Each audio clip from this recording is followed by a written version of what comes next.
السلام عليكم ورحمة الله وبركاته. إن شاء الله تكونوا بخير أخواتي الأعزاء. حبيت نتطرق في هذه الحلقة، يعني حلقات مسلسل حلقات، يعني على القناة تاع اليوتيوب تاعي جزائريون بالمهجر. ديروا لنا شير ولا لايك كما يقول لك. هذه دائما أمرا ولا وليس، لا فضلا وليس أمرا. أوكي. المهم، حبيت الموضوع المهم اللي بغيت نتكلم على القادم الجديد إلى الولايات المتحدة الأمريكية. واحد الأفكار لابد يتسلح بها قبل ما يجي للولايات المتحدة الأمريكية. هذه نحكي حاجات شوية بشوية، ومن بعد كما يقول لك نوصلوا خلاصة ولا حاجة. المهم اليوم غادي نتطرقوا لواحد النقطة جد مهمة، من بعد ممكن نديروا حلقات أخرى نتطرقوا لمواضيع أخرى، لأنه كاين بزاف صوالح لابد للقادم الجديد للولايات المتحدة الأمريكية أن يعرفها قبل قدومه للولايات المتحدة الأمريكية. الحاجة الأولى اللي دائما أنا نحكي على تجربتي دائما، أنا تجربتي واش شافوا عينيا كيما يقول لك، واش شفت انايا. هذه هي واش كنت نعرف من قبل، يعني الواحد ماشي بالضروره يعرف كاع الامور، ولكن نظن باللي هذه الامور تكون واضحه لما تعيشها اكثر. كاين نقطه لما تجي للولايات المتحده الامريكيه، دير في حسابك، جيب معك يا خويا الماني، دراهمك. دراهمك سلف، طيح نوض. مانيش عارف، ما تجيش بلا دراهم الولايات المتحدة الأمريكية.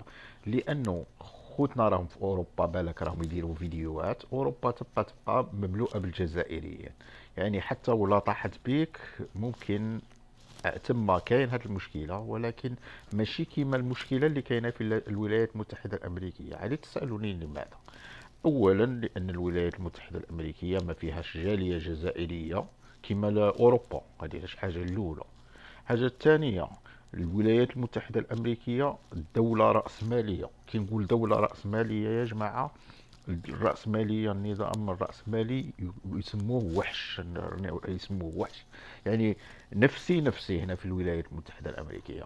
يعني هو ماشي عيب، ولكن طابع المعيشة هنا طابع رأسمالي. يعني كل واحد وحده ماشي كيما تلقى احنا في الجزائر.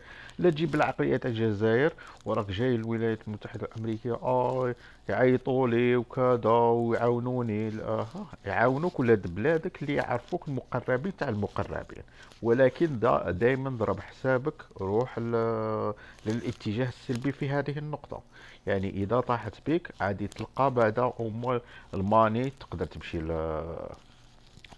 الاوتيل ديباني وكل شيء. خاطر خاصة المشكلة تاع الرانت يا جماعة. أنا أحير جدا عندما يقولوا لي ناس وعائلات واتصلوا بيا، كاينين عائلات، هو يقول لي راني في نيويورك يا جماعة، هو والمدام تاعه، ويقول لي راني نحوس على رانت. يعني انا مانيش فاهم كيفاش واحد جاي لامريكا مع المراه تاعه ولا المدام تاعه ولا سينجل، والرانت عنده فيه شك. يعني امر غريب. الحاجه الاولى اللي تبدي بها في القصه، اضمن الرانت في امريكا قبل ما تجي لامريكا. اضمن الرانت، هذه هي. يعني واضرب حساباتك وجيب الماني معاك، يعني حتى لو صرا مشكل يعني هذا تكون عندك الماني تحتك. هذه هي يعني ديباناج. تقدر تروح الاوتيل، تقدر ديباني تكري واحد الامور، يعني شومبرا ولا هكا، بينما تروح يعني يضبط المشكل. هذا امر مشكل كبير. نعرف ناس كانوا جايين عند الناس، ولما وصلوا الى الامريكيه التليفونات مغلقوا في المطارات. يعني انا ما نبقاش نعمم كاع الناس ماشي ملاح، وماشي كاع الناس ملاح. يعني كاين واحد انا نعرفه شخصيا، يعني ماشي شخصيا، قلت لك شخصيا. كان يعني ولاد الحومه تاعه والكارتي تاعه، يعني وقالوا له روح عندنا. ونهار اللي جا يعني غلقت الهواتف في نيويورك عليه، حتى بدا يتصل بواحد الناس اوكي.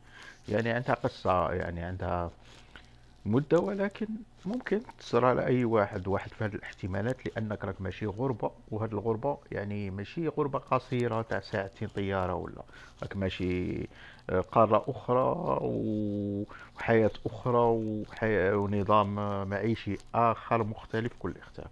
يا جماعة، يعني ما تتكل على الواحد في واحد الأمور، ولكن ما تبقاش تتكل عليه في كل الأمور. ممكن هذا الشخص ما يساعدكش في ولا يكون في العون. أنا في واحد الناحية قلت لكم هذه هنا نظام رأسمالي، يعني الناس تخدم هنا ما عندهاش الوقت باش تساعد، ولكن في هذاك الوقت اللي بالك يكون عنده وقت الفراغ ممكن يضحي من أجلك، يوريك، يورينتيك وكل شيء.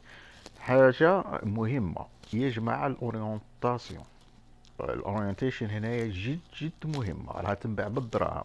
محامين كي تعيط له يقول لك فوالا فوالا استشارة قانونية، بالك يعطيك اي حاجة واش باغي دير، ممكن تلقاها في مجانا، من حيث يعني ناس راهم يمدوها. انا مانيش نحكي على روحي، ممكن ناس يمدوها مجانا.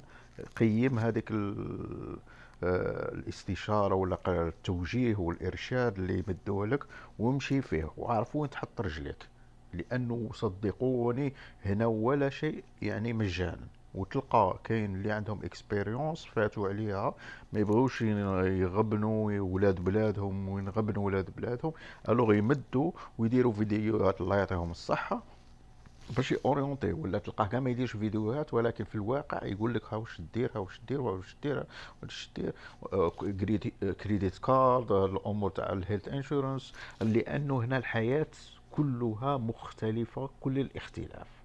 هذه هي، يعني واش قلنا يا جماعة؟ جيبوا معكم دراهمكم، الحاجة الأولى. الحاجة الثانية يا جماعة، الأورينتيشن ما تهملوهاش، وماذا بكم تعرفوا الأورينتيشن، يعني توسعوا في المواضيع تاع الأمريكية كي تكونوا في البلاد، ماشي كيما هذه حبيت نقولهم هاد الأمور، يعني جد مهمين كبداية. والرانت أكد عليها، الرانت دائما تضمنه من البلاد، ماشي توصل هنا تبقى تقول لا هادي صحابي وهذا وهذا. يعني يعني الرانت ضمن كبداية، معليش السنجل ما يهمش، بصح يعني نحكي على العائلات. يعني العائلات لابد يعني دائما شخص موثوق اللي يضمن لهم. يعني هاد الرانت معليش يخسروا دراهم كبار في الاول، لكن من بعد كما يقول لك يبقى امر روتيني، يخلصوا عادي وان شاء الله. لانك راك جاي بلا كريديت سكور، راك جاي يعني راك جاي من البدايه الى الولايات المتحده الامريكيه. هذه هي. انا حبيت ناكد على هذه النقاط ثلاثه ولا اربعه، يعني كان باش الانسان ما يغلطش يا جماعه، ما يغلطش، يعني لانه البدايات هي اصعب حاجه في مختلف القصص. مهما تنوعت البدايات هي أصعبها، ولكن من بعد الأمور ربي يفتحها وتفرج ومن طبيعة الحياة أن الإنسان يتعود، يعني يتعود. وإن شاء الله نتمنى كما يقول لك التوفيق لكل الناس. إذا عندكم سؤال يعني كتبوه لنا في يعني كومنتير. ومازال يعني حلقات هذا الموضوع، هذه حلقات هذه تتبع، وحلقة هذه تتبع يعني جد جد مهمة على التفكير الإيجابي والابتعاد عن الناس السلبيين. تابعونا الحلقة الجاية إن شاء الله. ما تنساوش تشاريو للناس خودنا، كاين اللي يحتاجوا معلومات. السلام عليكم ورحمة الله.